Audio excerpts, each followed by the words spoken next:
Hey, so if you're like me at all, you probably just want to dive straight into a product and start using it and testing it out and running it through the grinder and seeing what you can make happen. And you probably don't like reading instructions very much or watching the getting started videos. So I encourage everyone to watch the getting started videos because I know you'll get a lot out of them, but if you just have to jump forward really quickly and start playing with the tool, then there's a couple things you definitely need to know to avoid getting frustrated or misunderstanding what you're seeing. So this is just a demo site here, demo installation of TrustJacker. And I've set up a few demo campaigns. Now I'm going to show you specifically one that I just set up here. And essentially what we have here is I just set up a campaign and then I put the destination URL as YouTube, although I would probably a better example would be a specific YouTube video, but it's not really necessary. And then I'm going to show you what happens if you try to send traffic to a YouTube video in here. So we'll click on our little test icon it shows, and this is what you're gonna see. There's nothing there. It's just a blank page, and that's because YouTube has what they call like a frame buster or some sort of limiting code that limits us from showing their website in a frame on our website. When we exit out, we're still gonna see our exit dialog pop, and then it's gonna redirect us to our under page, but it's not working as the way you would expect it. So if you experience that, you should just know that some of the big sites like YouTube, Facebook, New York Times, and some of the big sites like that do have technology built into their sites that restrict us or prohibit us from doing certain things. And there's nothing we can really do about that. So I'm going to edit this. And let's say that we were over at Google Trends and we found an article that we wanted to promote through Facebook or something.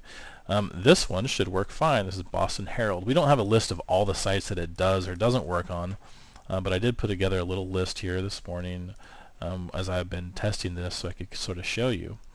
This one should work fine, just because they don't have any sort of exit or any frame busting technology built on their site. So we should come here, and when we exit, we're going to see our little exit dialog, and we click it and it takes us to our site. Exactly what we would expect to happen. Now I'm going to show you another example of a site like New York Times and what will happen there if you were to use this site. So the point is, though, is that you need to be very careful. It's fine to just test out different URLs, but generally speaking, there are going to be quite a few different websites that have the same sort of content, so you don't have to use something like New York Times.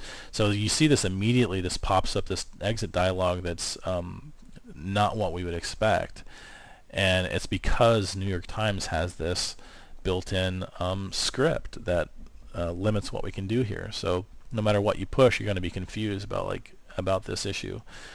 So what you would do in that case, so let me show you again the example. URL is a New York Times article. So what we probably did is we came in here and we found an article that we wanted to share on Facebook, and we just happened to randomly choose this one.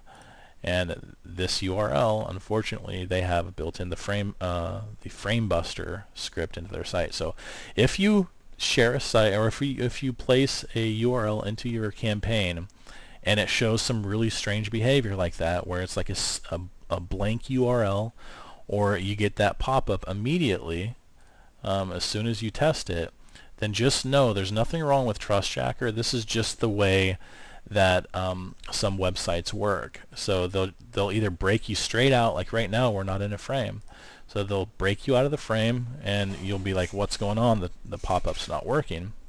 That's because they're using frame blocking or frame busting. Or you'll see that pop-up like I just showed you, pop up before you even move your mouse. You don't mouse out of the page or anything, and you're going to see that. Now this only this is true no matter what sort of pop-up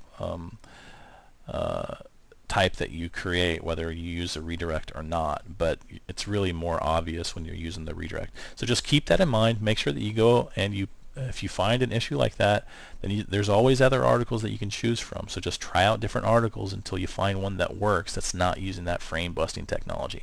And hopefully this will help alleviate any issues that you're having.